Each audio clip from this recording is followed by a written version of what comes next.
सभी भैया बहन को प्रणाम। आज हम आप लोग को माता पिता और पुत्र की क्या इच्छाएं होती है और दोनों की क्या भावनाएं होती हैं, इस विषय पर हम चर्चा चलाएंगे। तो प्लीज़ आप लोग से रिक्वेस्ट है कि आप सारे वीडियो को पूरी देखें और बहुत ध्यान से सुने। सुनने योग्य है।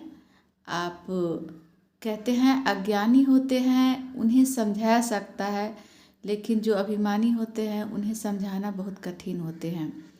लेकिन हमारा फर्ज है कि हम सभी को सुनाएं, सभी सुने। अब आपका काम है समझना न समझना, आपके लिए है, जिम्मेदारी है, आपकी जैसी इच्छा, लेकिन पूरी वीडियो को ज़रूर सुने। तो हम इस विषय पर चर्चा करेंगे कि जैसे संसार में हर कोई जो पुत्र है पुत्री है वो भी एक दिन माता पिता बनेंगे, क्योंकि हर किसी को बच्चे होने हैं, हर कोई को माता पिता का फर्ज निभाना है। और जो ईश्वर हैं परम पिता, वो भी हमारे माता पिता ही हैं।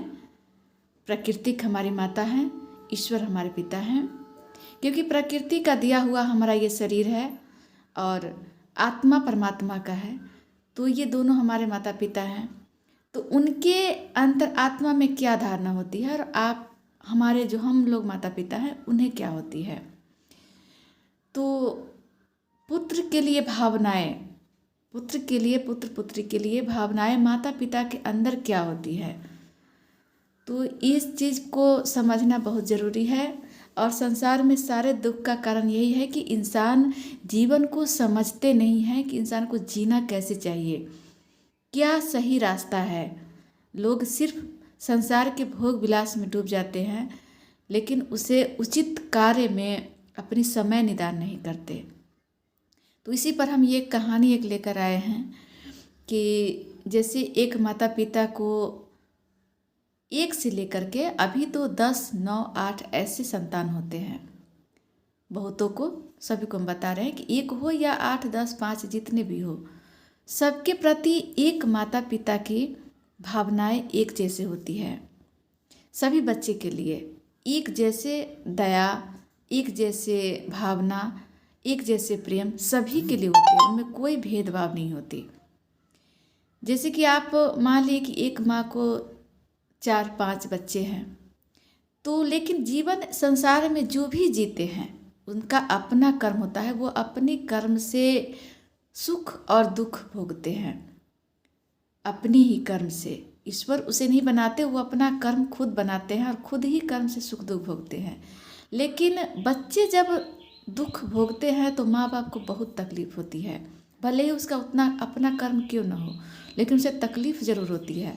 लेकिन क्या करेंगे, मम्मी पापा क्या करेंगे, माता पिता क्या करेंगे, क्योंकि उनका दुख कम कर सकते हैं लेकिन कर्म को नहीं बदल सकते। कर्म जो है वो सबको लेना पड़ता है, लेकिन उसी में दुख भी जताते हैं और सहारा भी देते हैं। लेकिन अगर 2-4 भाई होते हैं या बहन होती है, जो भी अपने फैमिली में होते हैं, तो सब एक जैसे नहीं हो पाते हैं। किसी का कर्म अपना अपना होता है कि अपने कर्म से कोई खूब सुख भोगता है, कोई खूब दुख भोगता है, कोई मीडियम में रहता है।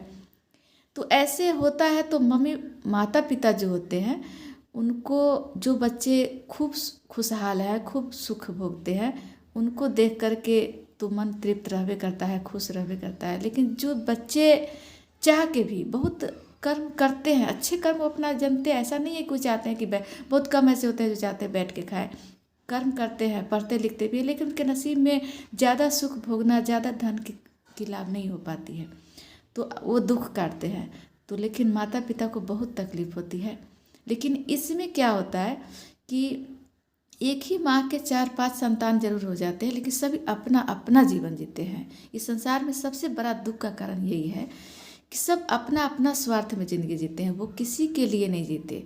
खुद अपना खून जो भाई भाई होता है, बहन होता है, उसे एक खूब सुख भोग रहे हैं और एक दुख काट रहे हैं, तो उसे एक साँझ के लिए पूछते भी नहीं है कि आप खाए कि नहीं खाए, उसे कुछ भी नहीं देते हैं। ये कितनी तकलीफ की बात है। उस समय ये स्थिति देख करके माँ बाप को बहुत ही तकलीफ होती है, बहुत ही दुख होती है।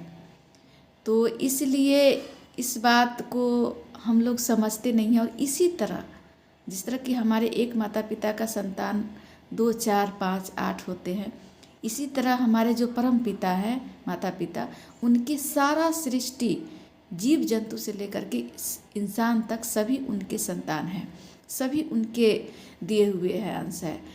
तो बताइए कि अगर आप जैसे कि इंसान अगर खसी बकरी को किसी जानवर पक्षी को अगर किसी जानवर या पक्षी को आप मार के खाते हैं, उसे कष्ट पहुंचाते हैं, या फिर आप इंसान में एक खूब सुख भोगते हैं, एक को नहीं देखते, एक बहुत तकलीफ में रहते हैं, तो ये सब देख करके भगवान को भी बहुत तकलीफ होता है।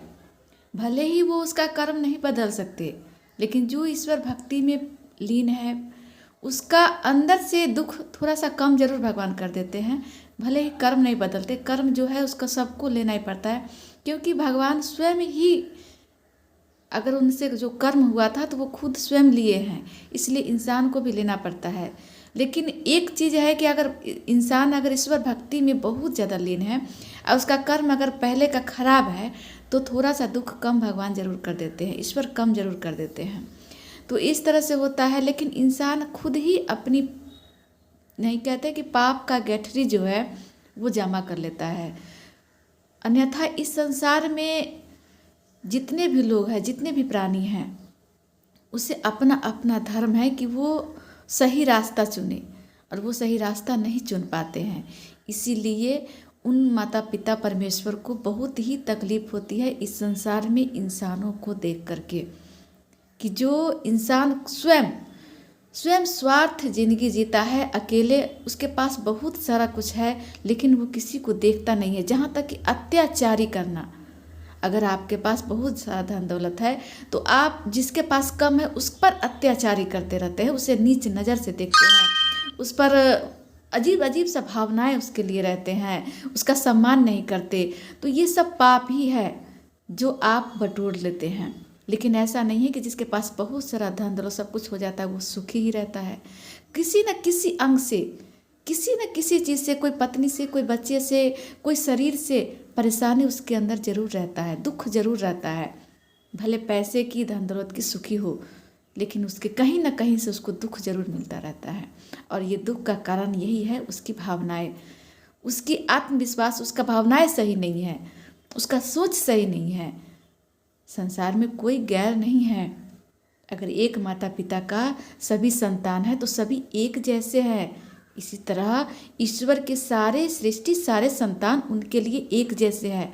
तो हम सभी को ये समझना जरूरी है कि कोई गैर नहीं है, सबको एक जैसे समझिए, सबको एक जैसे सम्मान दीजिए। कोई अमीर हो, कोई गरीब हो, हम ये नहीं कहते कि आपके पास धन ज़्यादा है तो आप सबको बांट दीजिए। आप अपनी योग्यता बस उचित बस रखिए।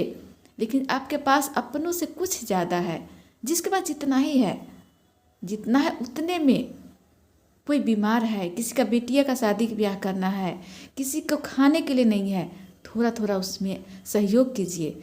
ये सबसे बड़ा पुण्य है। इससे क्या होता है कि आपको आत्मा को भी शांति मिलेगी, और जिसको आप सहारा दे रहे हैं उसका भी दुआ मिलेगी, और उसका भी आत्मा शांति मिलेगी, और ईश्वर को तो जो परम आनंद मिलेगी आप लोग को देख करके, उसका तो कोई जोर ही नहीं है। सुदामा कृष्ण जी का परम दोस्त मित्र थे, लेकिन वो अपने कर्म से बहुत कष्ट भोगे। लेकिन उनको समाज के लोग से जो भिक्षा मांगते थे, जो उनको सहारा मिलता था, एक समय जब उनका कर्म बदला, जब उन पर कृपा हुई तो एक उन्हीं पर कृपा नहीं हुई। जो लोग उनको सहारा देते थे सारे पर कृपा बरसी और सारे को तारन। इसलिए कहते हैं कि संसार में दो चीज़ सबसे उचित करना है जिससे कि आपकी आत्मा को शांति मिलेगी। एक समाज को सेवा करना, और दूसरी ईश्वर से भावपूर्वक जुड़े रहना हमेशा के लिए। और सारे संसार में आप भोग विलास करते रहे, आपको कोई